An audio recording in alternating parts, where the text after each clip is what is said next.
Hi everyone, hope you're all keeping well. Welcome to another video. This video is about the project that the Friends of Otley Lido are doing in the town where I used to grow up.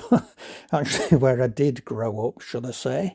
Yeah, they've kindly given me permission after contacting them to just highlight what they're trying to do. So let's have a go at doing it.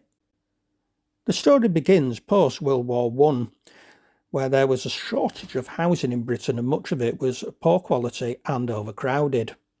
Otley Council instituted one of the first subsidised housing schemes in the country in 1920, utilising land north of the river in Newhall. Wharfemeadows Park provided basic outdoor space and a river wharf a place to swim and to have fun, if you so wished. At a time when properties were just beginning to be converted to a sewer drainage system. Wharfemeadows Park opened in 1924 and the Baths, as it was known at the time, was an integral feature. It was widely used by the local community, providing a leisure facility for the growing town, and was substantially cleaner than the river, quite obviously. As Britain recovered from World War II and subsequent rationing, the 1950s heralded the start of the mobility revolution as mass motorisation transformed personal mobility.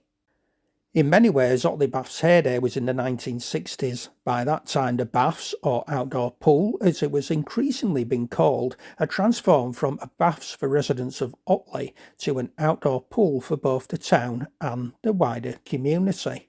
However, it was not to last.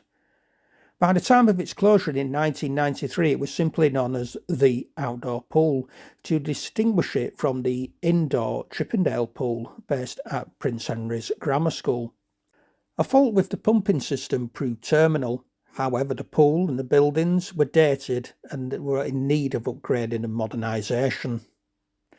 At this time, indoor pools had become the preferred option of the masses. There had been an explosion in the provision and availability of other leisure activities both within and outside of the health and fitness sector.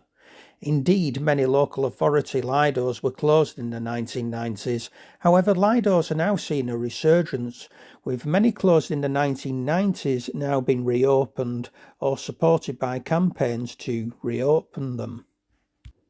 After the outdoor swimming pool, as it became known by the end of the 20th century, closed in 1993, it had a short-lived period as a leisure facility featuring crazy golf, a bouncy castle, children's ball pit, etc. until 2008, and this was run by David Asquith, who also used to run the boats on the river.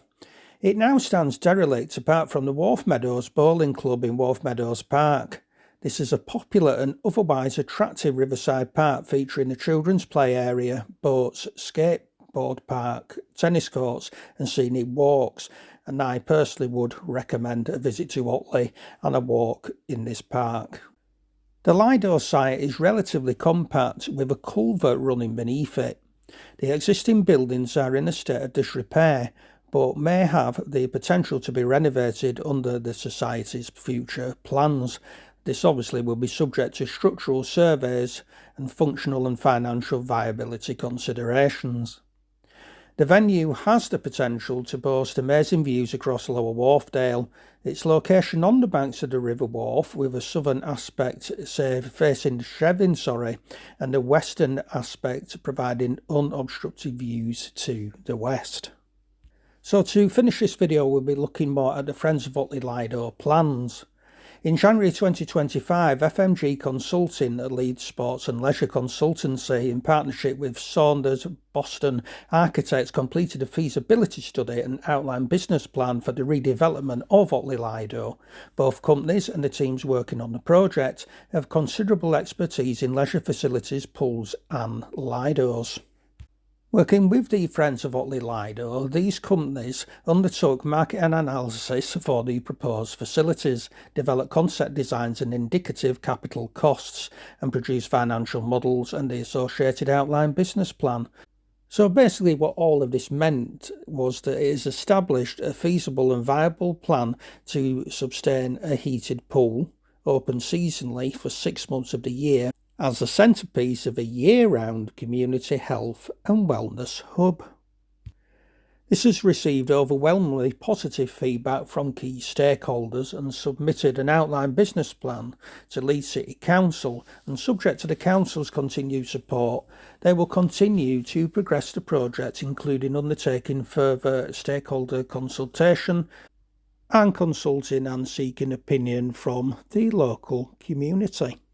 So I hope you enjoyed that short insight into it. I hope that I've done it well, or at least raised awareness of what they're trying to do. So if you do want to see more about the plans, then I will put the link at the end of this video and in the description for you to read at your leisure. So thank you very much for Leonie Price for giving me the permission to do this video. I hope you've enjoyed it, and another Otley video will be coming up in the future. Until then, TTFN.